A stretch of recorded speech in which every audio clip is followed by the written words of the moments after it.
Hi, Jennifer. So, welcome back to the show. I'm so glad to finally have you back again. And, you do so much research. You're always just at the top of everything that's going on there. And we talk offline all the time because we've become good friends since we met at the Biohacking Congress about a little over a year ago now. And we talk about why we need supplements. So, when I was training my undergrad degree was in biology with a concentration in nutritional sciences at Cornell. And I was taught that supplements were just going to give you expensive urine and that we didn't need them. Right. And we live in a much different world now and things have changed. And I really want to dive into what your thoughts are regarding supplements, your top 10 supplements, and why we need them nowadays. Yeah, absolutely, Jen. Thank you so much for having me back. One of the things that took me down this rabbit hole that I'm just going to mention real briefly, because I think it gives important context into why I started looking at this. Recently, on one of my own podcasts, I talked about basically the reason I started doing all this, right? And it was because my mother-in-law had been diagnosed with colon cancer. Now, if you have never been around someone who's been diagnosed with colon cancer, let alone any other cancers, it's a slow deterioration over time, and it's not pretty, and it causes a lot of problems that are uncomfortable, and it's just really sad. And at the time, I was actually also just happened to be working on an oncology product for colon cancer. So I was literally being paid to research what my mother-in-law was going through. And in one of the papers that I was using to cite for a slide deck that I was putting together for sales reps, the paper talked about, these treatment modalities that they were studying with different drugs.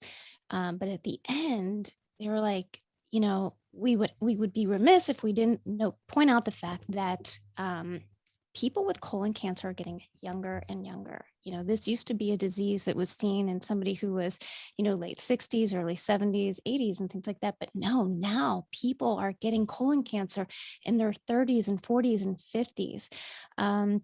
With a high prevalence in their 50s. And, their conclusion was something has to be different about the food, because that's really all that has changed, on a grand scale, is food. And I thought, oh my gosh, well, what is it about food? I was completely ignorant to what has been going on with food since the 1930s, basically 1920s, 1930s. And when I started researching all this, I was blown away in a bad way, because it's a culmination of a whole bunch of different things. One being processed food, which I'm not going to really go down that rabbit hole today. But the other big one, I think the one that's actually had the biggest impact, is the changes in our soil. And, that's primarily what I want to talk about today. But fun fact, 1 tablespoon of healthy dirt contains over 10 billion different microbes. That's really interesting. Where do you find healthy dirt? I remember being in Ecuador in the highlands and I could feel the energy from the earth because that volcanic, it's in the ring of fire. That volcanic earth was so rich and so pure. You go in America and it's like a light brown. Our soil is light brown. It doesn't seem. So where is this nutrient rich dirt? Besides, Yeah. can we compost it in our backyards? Yeah, absolutely. You can compost it. You can, find it in somebody who is a seasoned gardener. They will show you the difference between healthy dirt and unhealthy dirt. But you're right. Most naturally occurring healthy dirt comes from forests. It comes from places where there's a lot of, I want to say, untouched dirt. And the reason why it seems so energetic and so the dirt seems so full of life is because it still retains a lot of the humic and fulvic minerals that were naturally occurring, that are created over billions and billions of years. And our soil just does not have that. Oh, that's interesting. I actually use humic and fulvic minerals, and I'm looking at the bottles right now, and I can't remember the names of the company, and I can't see it from here. But I want let's just talk about um Well, what. I'm going to be talking about that a lot because, Okay, good. So, I because mean, I'm wondering, why is our soil yeah, deficient? yeah. Why is our soil deficient? Great question. So, there's two main reasons why. The first is monocropping. We do that a lot in the US. And monocropping basically means that you're not rotating, like a farmer is not rotating the type of plant that he's planting every year. He traditionally farmers would, plant, oh my gosh, like 3, 4, 10 different things, on their, acreage. And Not every just year, soy and corn, not just soy and not corn. just corn. Yeah, not just corn. I know, it's amazing. In which, by the way, I don't know anybody that eats corn. Because most of my friends now know that it's really unhealthy for you. But It's great yeah, if you want to get fat. It's a great way to get great if you fat. want to get fat. Absolutely. Listen, if you're a celebrity and you need to like quick gain 20 pounds for a role, just eat some corn. Yeah. But yeah. Okay. Anyway, I'm sorry. I had anyway, to so yeah, but so farmers used to plant, let's say, 6 different crops, right? Well, every year they would rotate where they planted those crops on their farms, because the different crops require different nutrients, and the different crops, as they mature, uh, reintroduce different nutrients back into the soil as they break it down. So you're constantly getting a renewal of different types of nutrients from the different plants, right? And Okay. What one sucks out, the next plant puts back in. exactly, Nice. Okay. yeah. So what happens with monocropping is that depletion occurs, but putting the other nutrients back in, that never occurs. So what happens is over time, you're basically killing all the nutrients in the soil, which weakens the soil, Mhm. which then weakens the plants, right?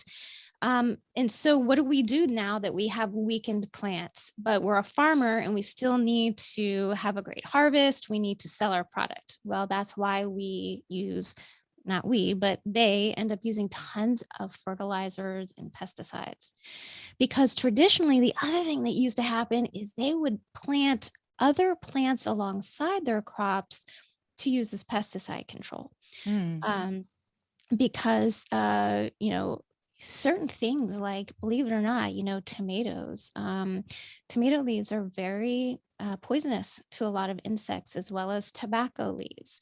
So by planting those things around, they were acting as natural pesticides.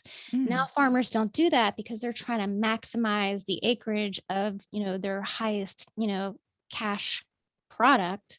So it's like a double whammy. They're monocropping and they're not planting the pesticide plants alongside them anymore. Oh, that's interesting. Okay. Yeah, So we're getting more volume of food, but the nutrient density has decreased remarkably, is what you're saying. remarkably. So the biggest depletion of the soil, especially here in the US, is magnesium and zinc. Yeah.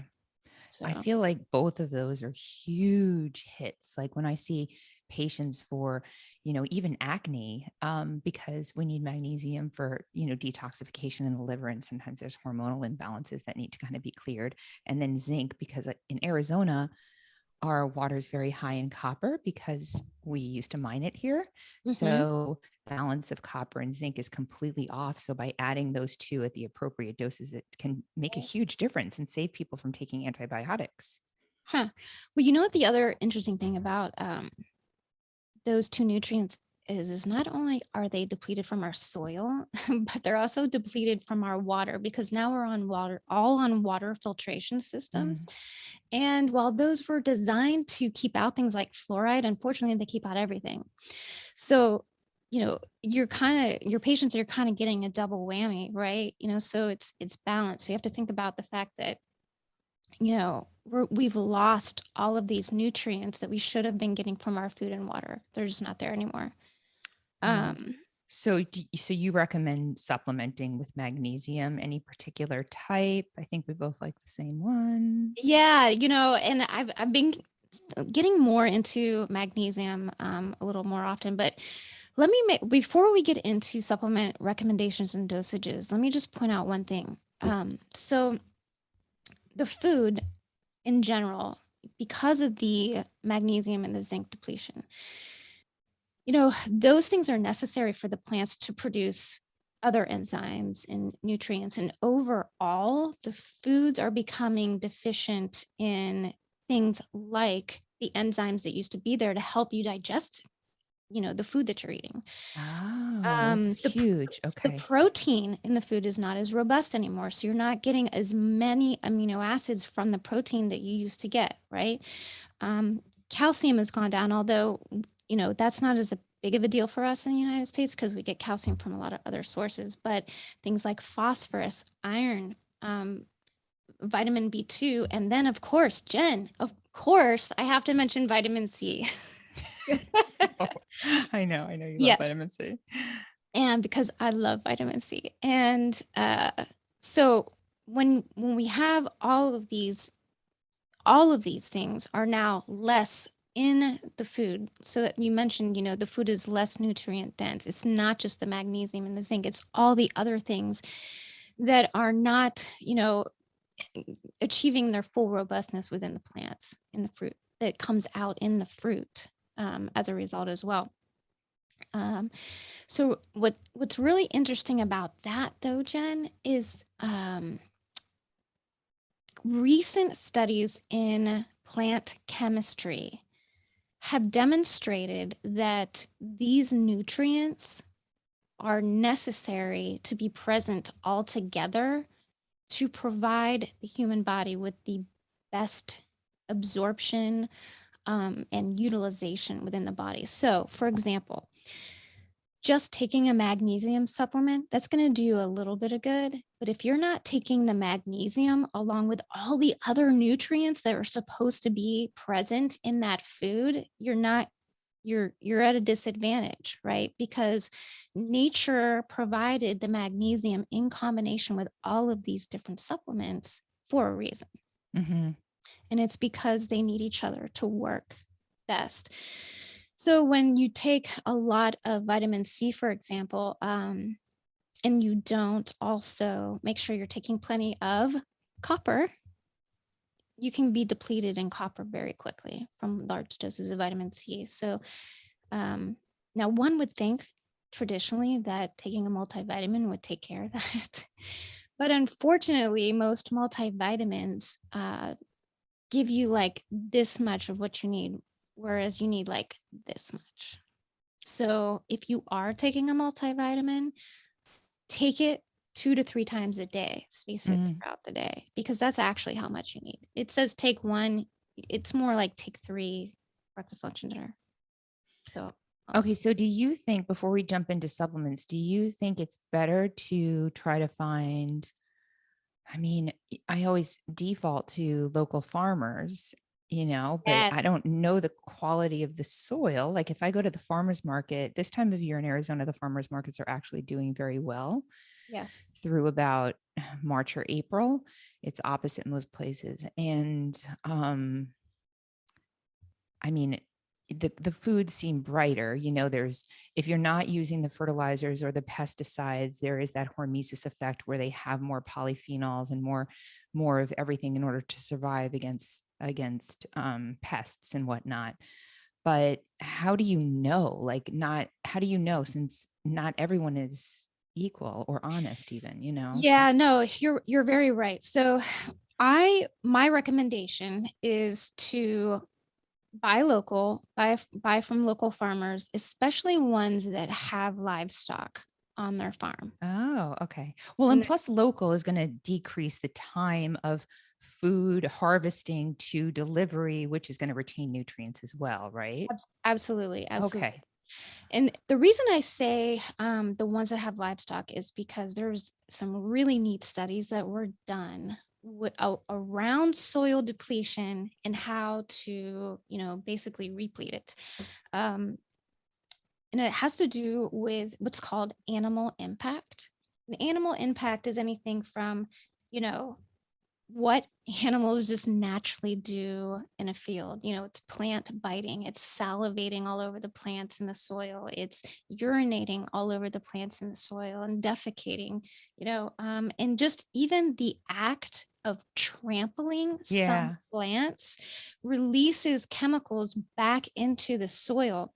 And what they've seen is that when you have a high density of livestock in one area, the soil comes back within 2 to 3 years. And in 5 years is typically 3 times more, uh, 3 times better than it was before in about 5 years in terms of the fulvic and humic and other type of nutrient, mass that it had before.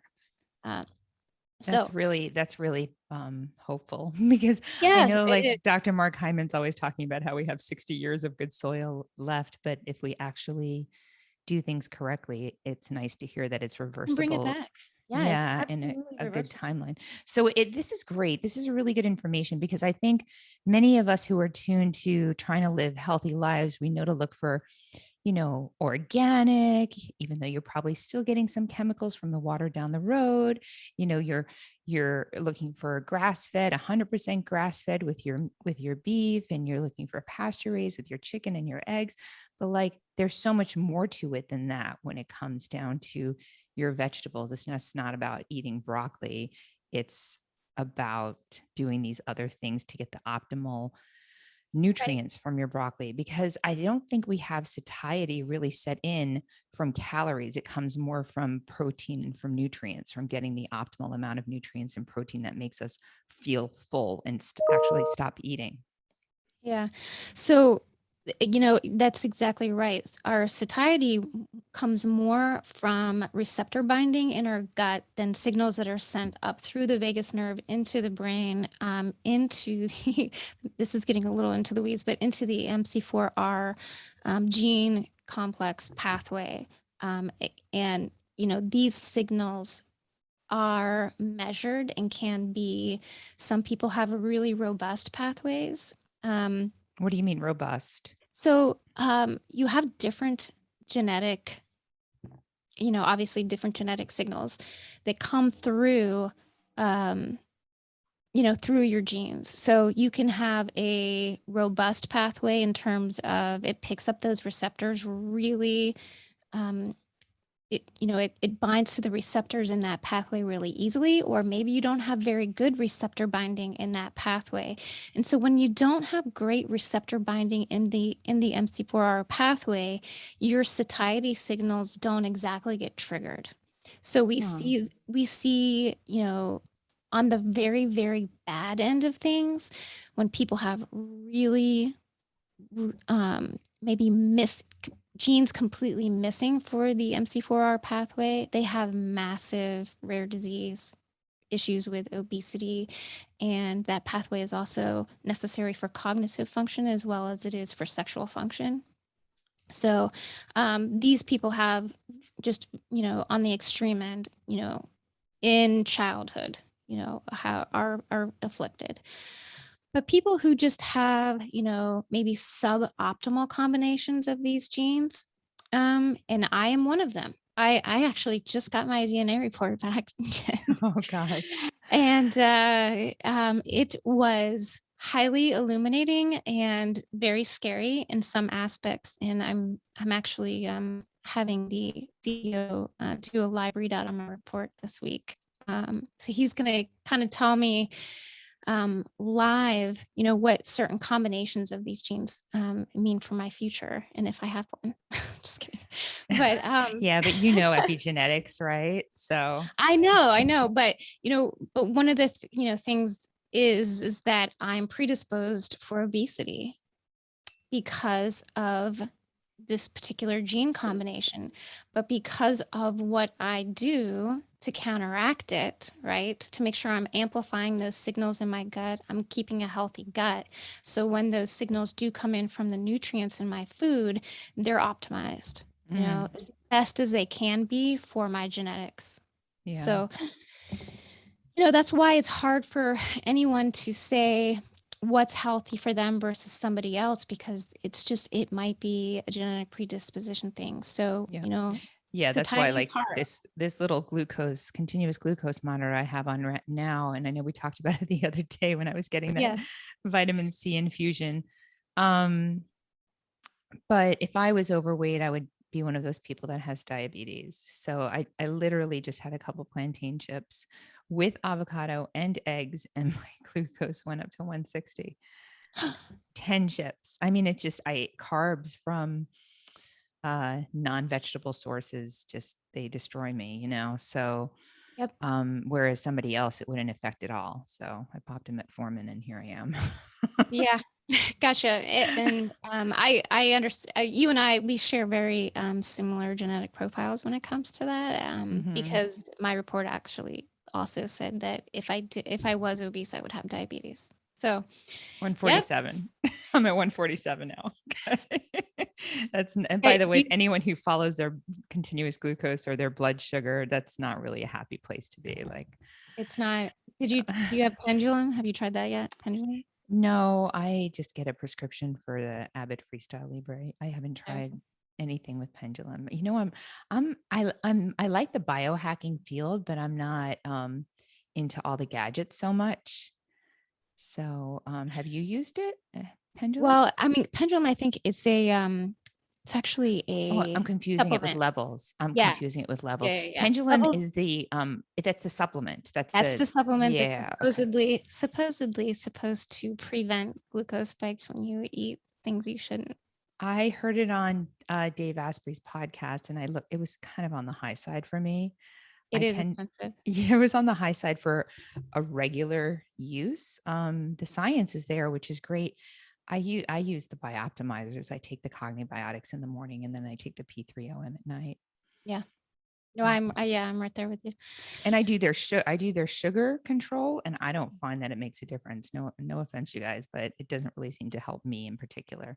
I think people who have a predisposition to glucose spikes from carbs, which is you and me both, that kind of stuff is not going to help us. Mhm. I mean, it is what Yeah. it is. I have an honest body. Like, Yeah, exactly. if I don't live well, it shows, All right. So, I know we're on limited time today, so I want to make sure we get the most out of our time. I want to circle back to the humic and the fulvic minerals thing, because that is where it's at, in terms of the best way. Yes, That's what I use. Are you familiar with the beam minerals? I am. In fact, I have my electrolytes Oh, I right have here. that too. Yes, Okay. I Okay. do. Okay. Okay. We'll explain in English what this means, our excitement. Exactly. Okay. Exactly. So fulvic and humic mineral blends, I'll just say I get them from three different sources. So Optimizers does um have them. They come in little like droppers, and you can just like drop them in any water. I just would suck them down. Mhm. The Beam Naturals, which is what we just showed you. So BEAM, beam yeah, minerals. yeah, beam minerals, that's right. And then the other one that I use, and I use this with my kids, is Vital Earth. They have a fulvic humic blend, and they also make their full multivitamin in a fulvic blend. So that's how I get my kids to ingest it, because it's liquid, it tastes like orange, and I mix it in a little bit of juice and they drink it in the morning. Okay. Okay. That's good because I find that the beam minerals don't have a taste, but they have the color. So when my kids see the color, they're like, we're not drinking that brown stuff. Yeah, no, my kids are just used to it all being in this like mineral drink. I make them like vitamin drink. I make them Yeah. every morning. Okay. So That's good. So the Vital Earth, I'll look I into hide that all one. kinds of Thank you. crap in there. So Oh, please. I know. I know. my Amazing grass and tomato sauce is my favorite thing. So Oh, really? Oh, okay. I'll have to yeah, try they're that. like, why is the sauce brown? I'm like, oh, that's from the meat, honey. That's from the elk. I haven't tried that one, Jen. I'm going to try that. Okay. All right. Mhm. So let's talk about why, and I'm going to refer to some of my notes here, Great. why these are so amazing. And it's basically because, they are trace amounts of minerals that your body needs, but are very, very hard to get from, like we said, like the normal soils. But here's why you do need them. A fulvic mineral complex, that you take can carry up to 60 times its weight in nutrients into a cell. These complexes are electrically charged. So they use those charges to open a cell membrane. And when they do, they become a co-transporter of all of these different trace minerals into the body. And Now, everything in our body is communication. In order to yes, function properly, it's all about communication. it's all about communication and getting things into your cell. What people think all the time, but I take all these vitamins, these minerals, these supplements, I eat good. But if it doesn't get into your cell, it doesn't matter. You're just going to poop it out or pee it out.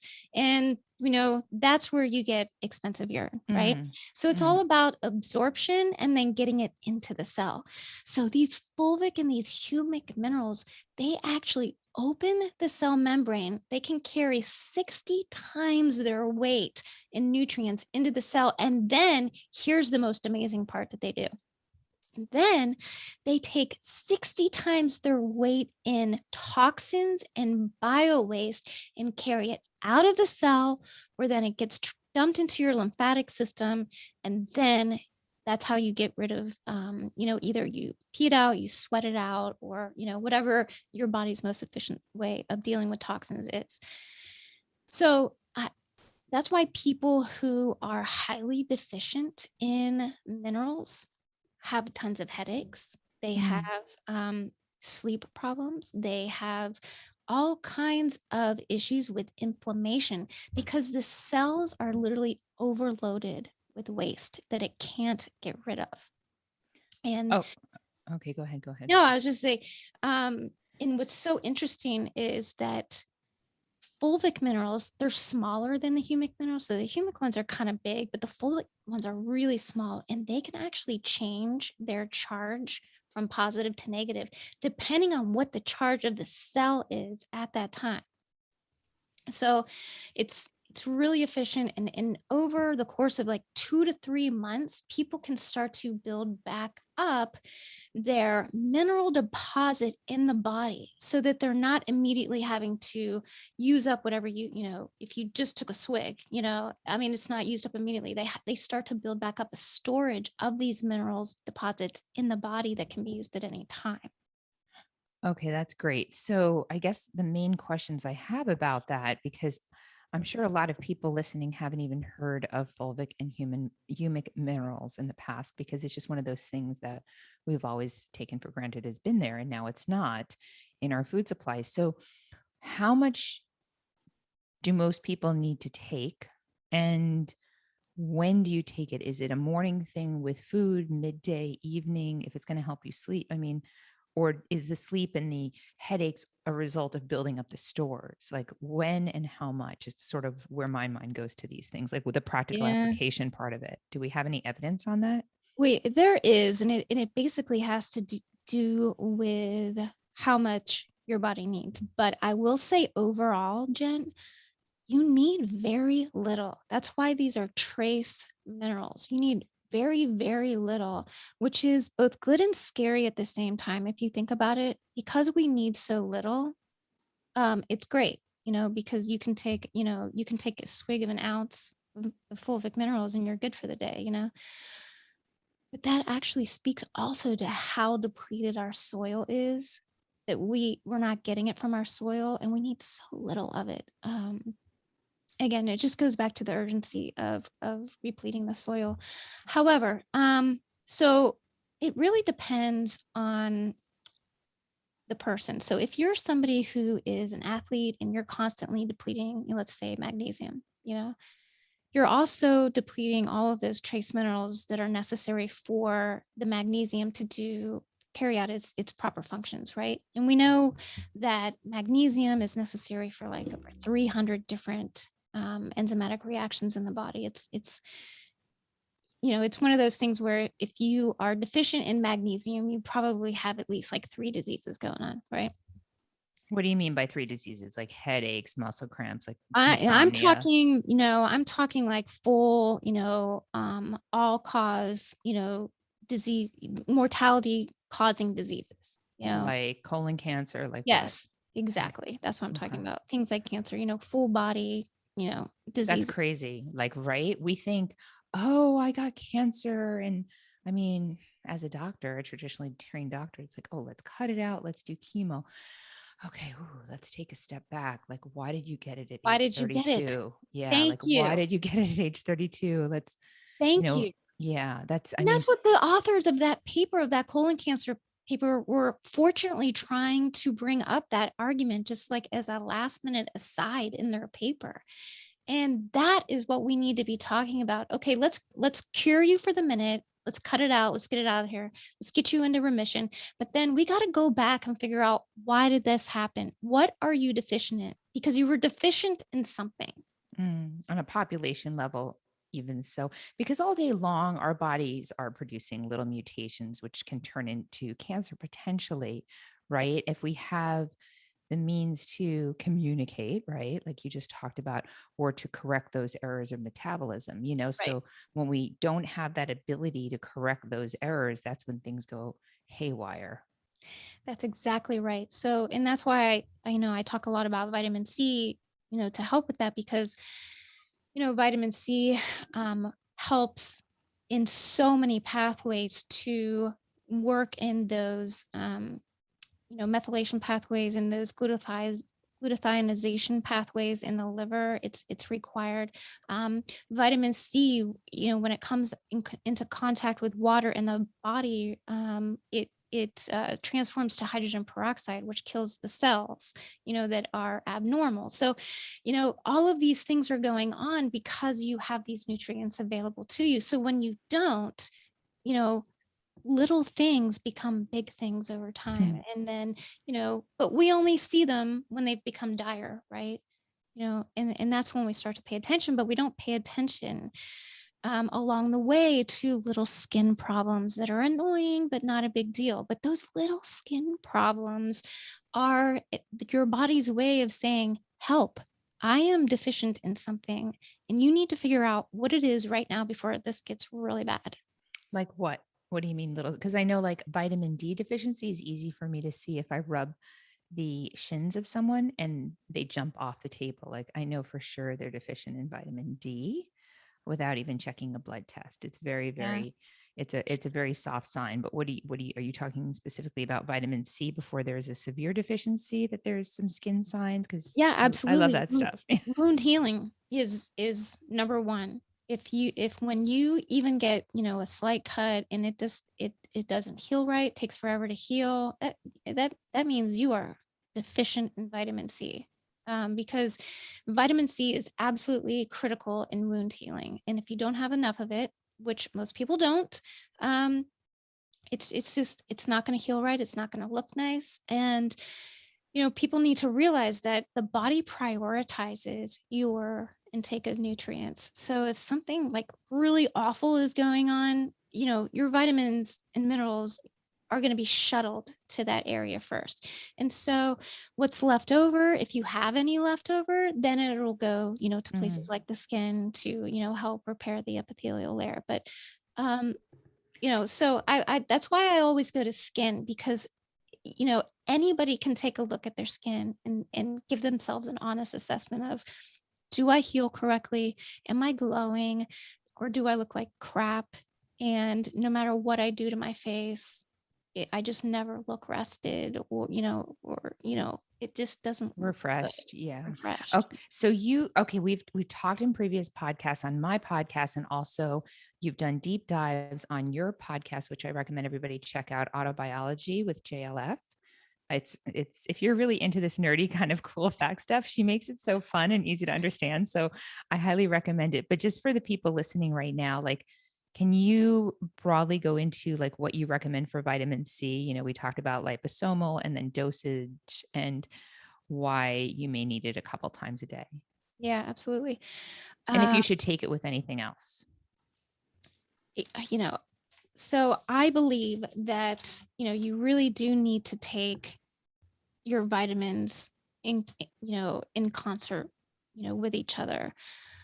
But I don't like multivitamins, again, because they typically don't contain the amounts that you really need for for efficacy. I talk about most of the time that children, and these are recommendations from many experts, including those, from the Linus Pauling Foundation, among others. But if you want a whole list of the recommendations, I have a guide that you can get at autobiology.net/vitamin C. It talks about in children, it's 1,000 milligrams a day for every year of age up to the age of 10. So if it's a 1-year-old, it's 1,000. If it's a 2-year-old, it's 2,000, and so on and so forth, up to age 10. And then adults, it's anywhere from 10,000 to 20,000 a day, depending on your current state of health. For example, most people can get around 10,000 a day if you take it throughout the day. So that's why I always say breakfast, lunch, dinner, bedtime. If you do a little snack at bedtime, some people do, some people don't. But you can space it throughout the day like that. And why that's important with vitamin C is because vitamin C is a water soluble vitamin. So if you don't use it up immediately, it does get excreted. Now, what's interesting is that some people, what I've been learning about vitamin C, Jen, since the last time we talked, and I learned this from my DNA report, is that some people have genes that allow vitamin C to be utilized much more effectively than others. In other words, it is able to be transported, and the uptake from the cells is very, very quick. So most of it doesn't get excreted, right? It gets used up. And then other people have a combination of genes with respect to vitamin C that has very poor uptake and transport, meaning that most of it just gets dumped. So you never really know how much you need until you get to a saturation point.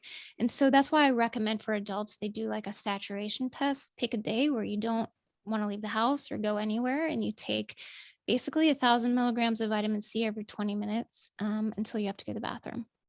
And that's where, like what your saturation point is.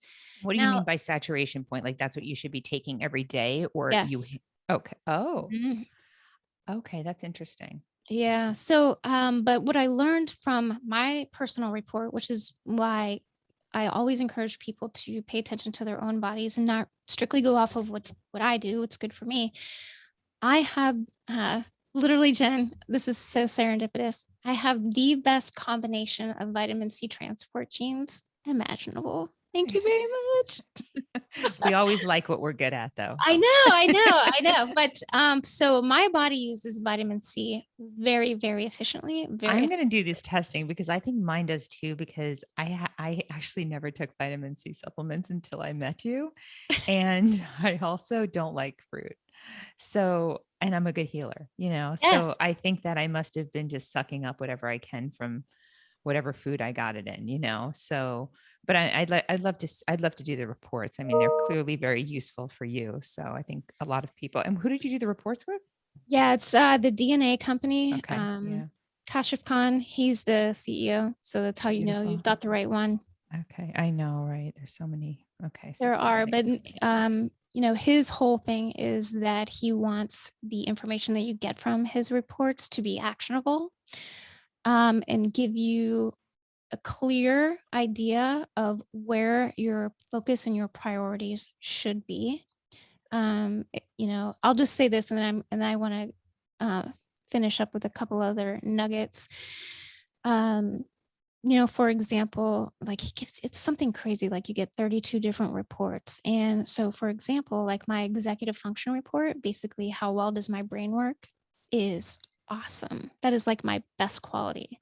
However, the second report that they went over with me, because they go over two with you live on the phone, my cardiovascular function report is very concerning. And it kind of explains why my grandmother died at the age of 66 from her like fifth heart attack. And my report across down the page, suboptimal, suboptimal, suboptimal, high risk, high risk, high risk, Wow. suboptimal. That was like for every single thing. And so what they need you to realize is that this is where your focus should be. If you're going to biohack this. Your executive function is off the charts. You have an awesome brain, but your cardiovascular system sucks, and that's what you need to pay attention to.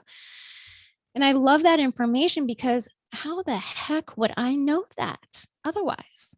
But they've done an amazing job at looking at what really matters, but they also look at the combination of genes together. So they're like, basically you can't detox. And on top of that, your arterial walls are super thin, and you make the worst cholesterol combination possible. So when you put all three of those things together, you're in big trouble. Yeah. Anyway, so highly, highly recommend. But Okay, I'll put the link. I'll put the link in the show notes for that, Yeah. along with your autobiology.net/vitamin C and everything else, obviously, as well. But I'll have that link in the show notes for anyone who's interested.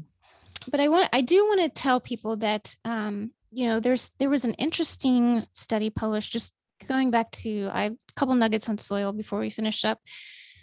There's something called the farm effect. In 2012, the Journal of Allergy and Immunology showed that Amish children who lived on farms have a 50% reduction in things like asthma, allergies, gut-related disorders compared to children that lived in a more sterile environment. And that translates into the fact that there are tons and tons of microbes in the soil, as I started out this segment with, over 10 billion per teaspoon. One of those, called Mycobacterium vacca, is a natural antidepressant. So when you're working in the soil and you're playing in the dirt, it gets on your skin, that kind of stuff gets absorbed. And that's what helps to stimulate serotonin production. It's a direct result of this mycobacterium, but it also helps improve cognitive function because of the lift in serotonin. So it does all these different things. And that's just one example of why you should let your kids play in the dirt, and why everybody, no matter how small, Dr. Jen, just how small, just have a little bit of soil and plants that you plant, I mean, it's that important, It's pretty mind-blowing for people that aren't aware of this concept. Like 95%, right, of our serotonin is made in our gut. So serotonin is sort of, the happiness thing. That's what Prozac and those medications do, is they elevate serotonin levels so you can feel pretty content and happy. And it's just mind-blowing to think that, if you're not really aware of this brain, gut, skin axis, that it's all very related. So they've taken fecal transplants of people who are depressed and put them in people who are not depressed, and you become depressed, and vice versa. So it goes to tell you the health of your gut is responsible for your mood very frequently. It's just amazing. Yeah. Which also means that you have control over it without just reaching for pharmaceuticals, which we're not giving medical advice to do this. Obviously, don't just stop your medication, but just know that there are other options out there.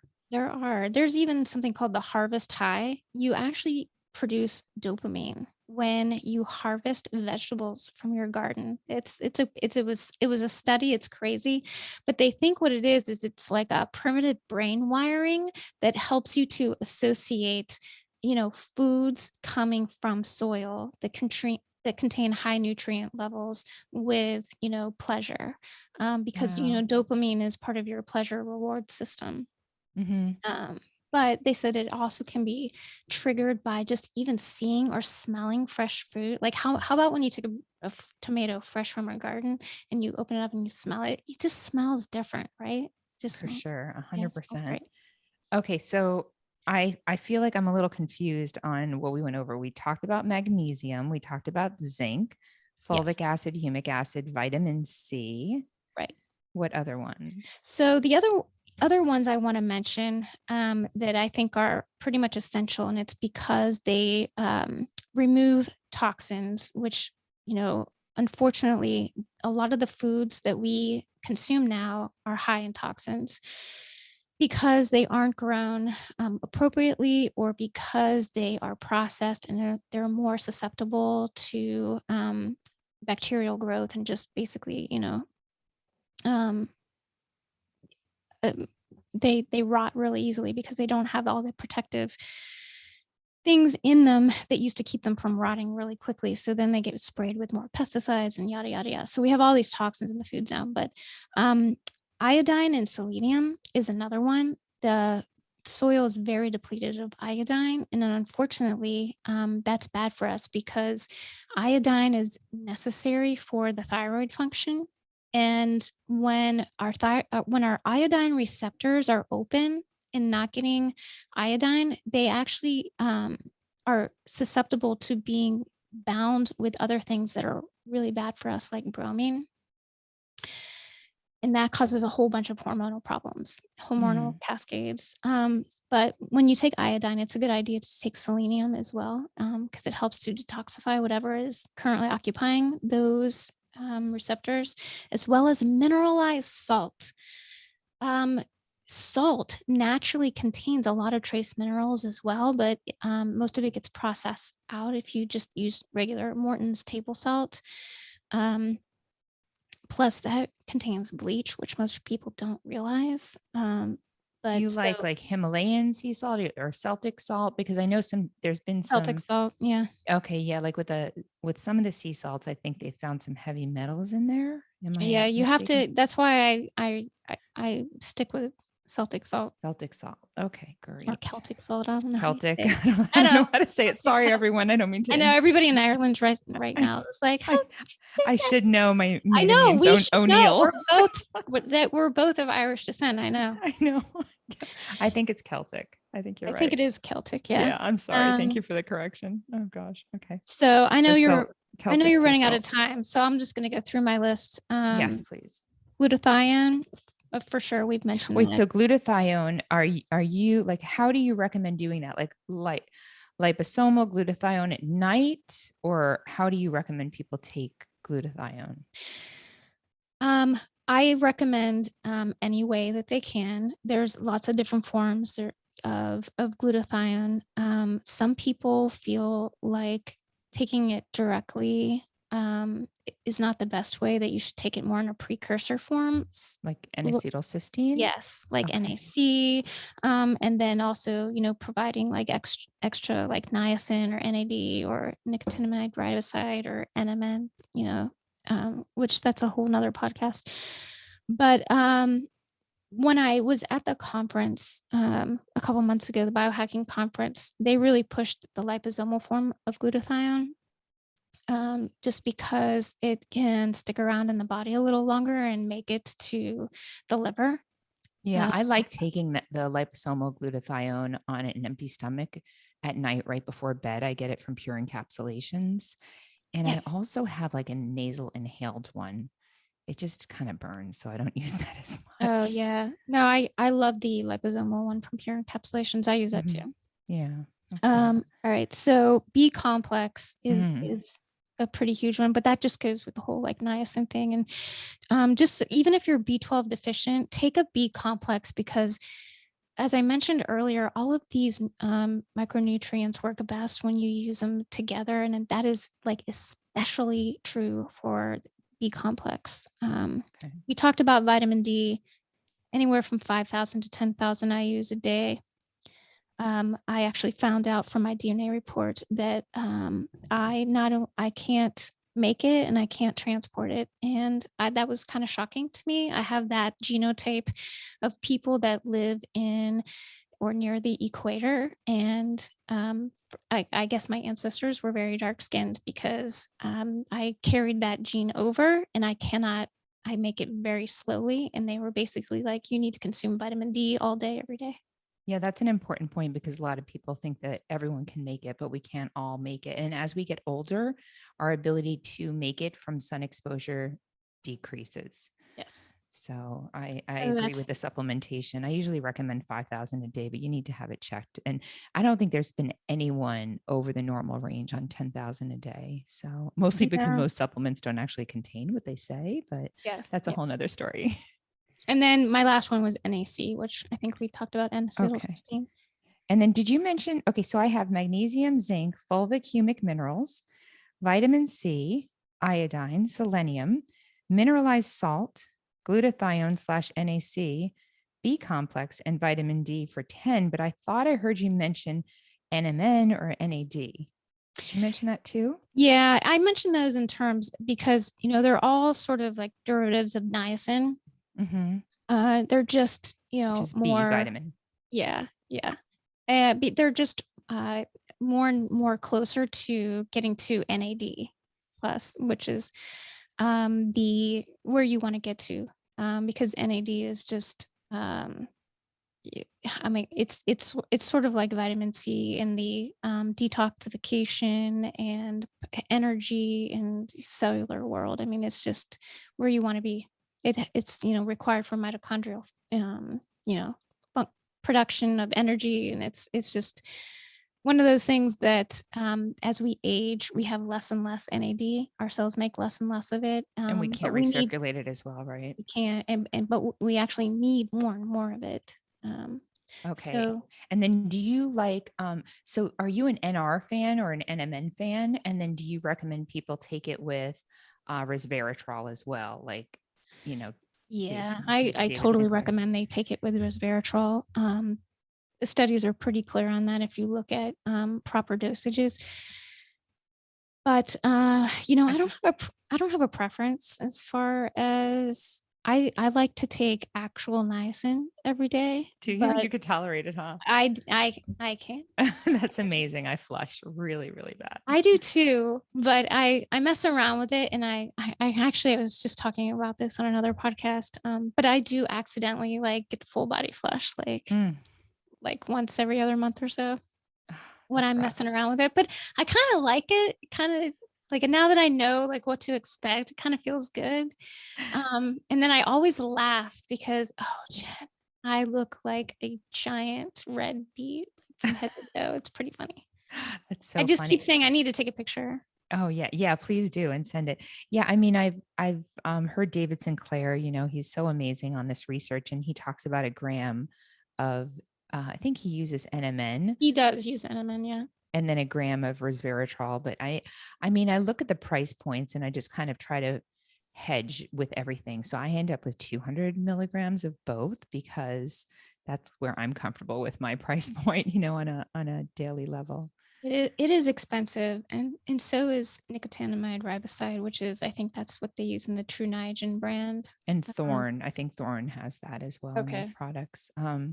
Awesome. Okay, so the other question, I pushed my meeting back a little bit because this is just way too good. Okay. So so don't worry. But so the other question, so in the beginning you mentioned that just taking one or two of these isn't really going to do the trick, but now we're looking at 10 or even more if you consider the NAD precursors and resveratrol.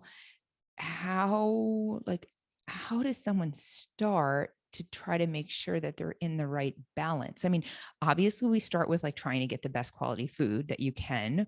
If you can grow your own food, that's awesome. If you can go to a local farmer with animals, that's great from what you said.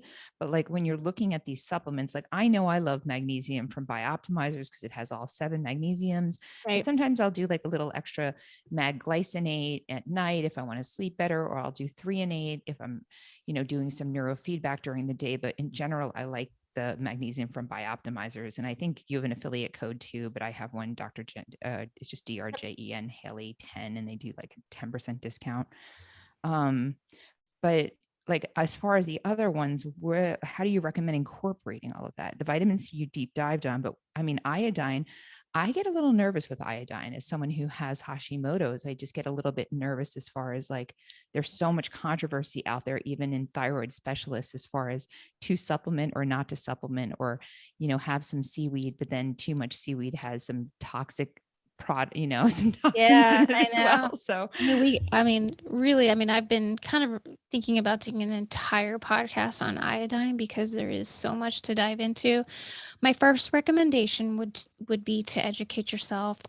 Read Iodine Crisis. I don't know if I have it here. Oh,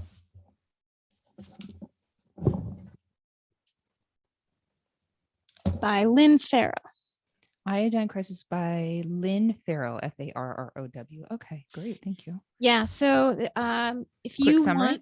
if you want to understand iodine, then you should read this book. But basically, she got, breast cancer and, started realizing that it was, again, a deficiency. But, what we're not realizing is how high the consumption of iodine used to be hundreds of years ago versus what it is now.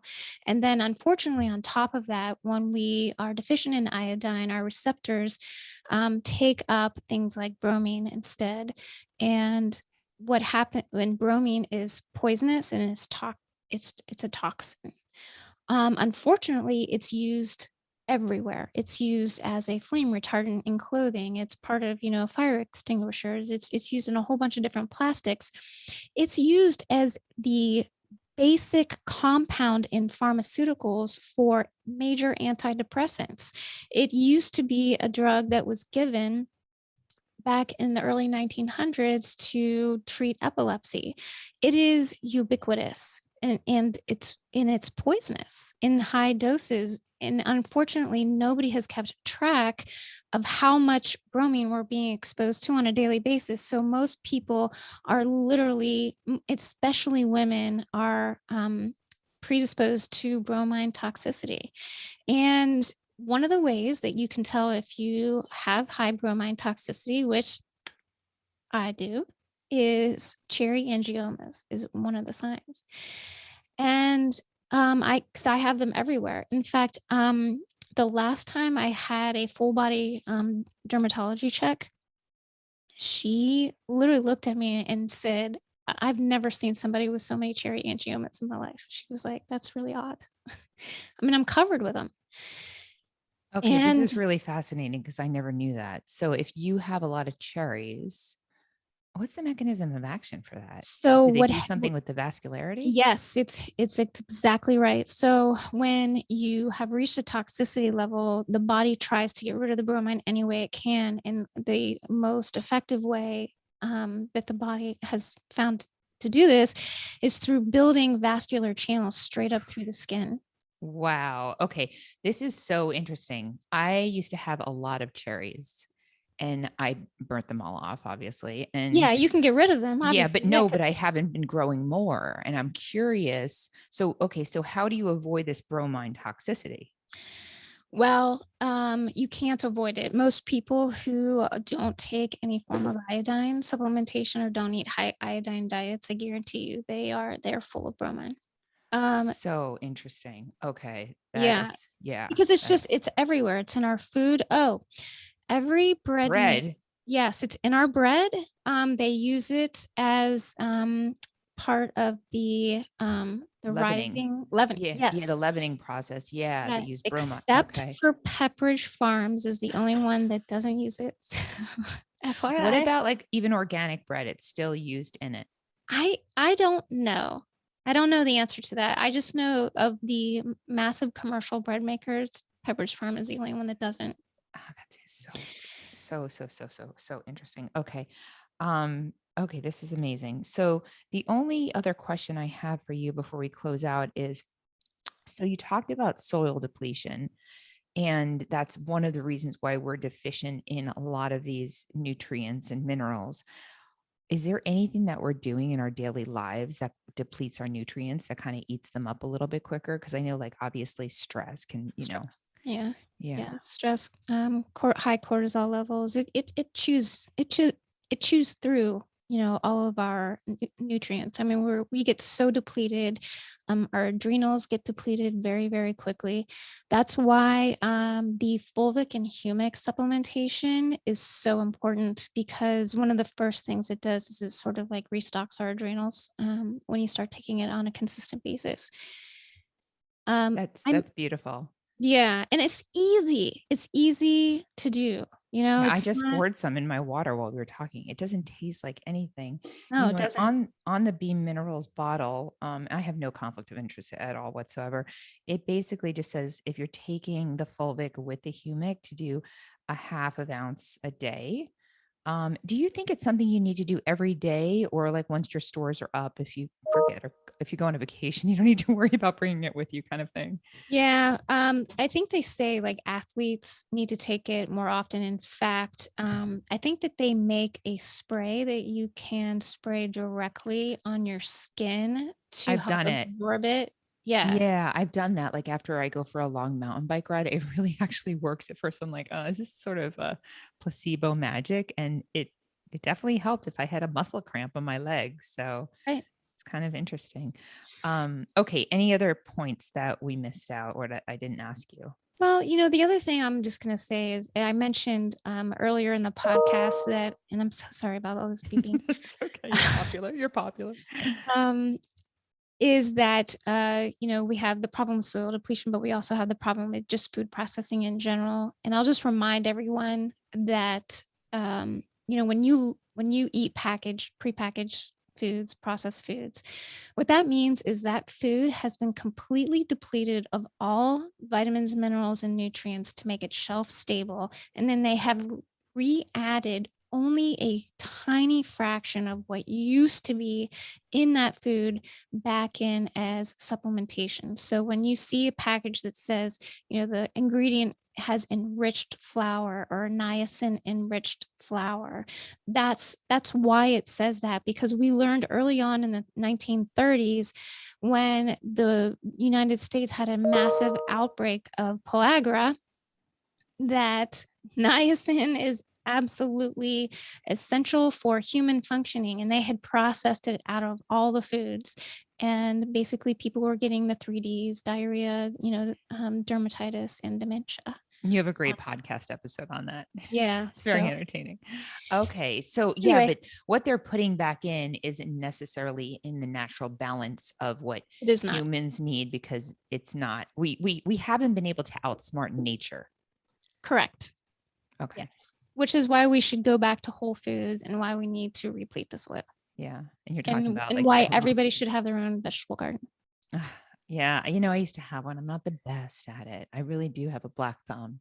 And there's definitely some art to it, because like I tried to grow carrots and my carrots were like short and stubby because I didn't have enough, my soil was too dense, and it's very, very hard. I was great at composting and throwing food in there, but I'm really into microgreens now. So those are very easy to do in the Yes. house even. So yeah, I mean, whatever you can do, I think this is such great information. And it's amazing how just by incorporating a couple of these things into you know, your routine or your program, whatever you're following, can make a huge difference. So thank you, Jennifer, for all of the great information. Hey, you're welcome. Yeah, love having you. All right. Well, I will let you get to your meetings, but thanks again for having me on, and we'll catch up soon.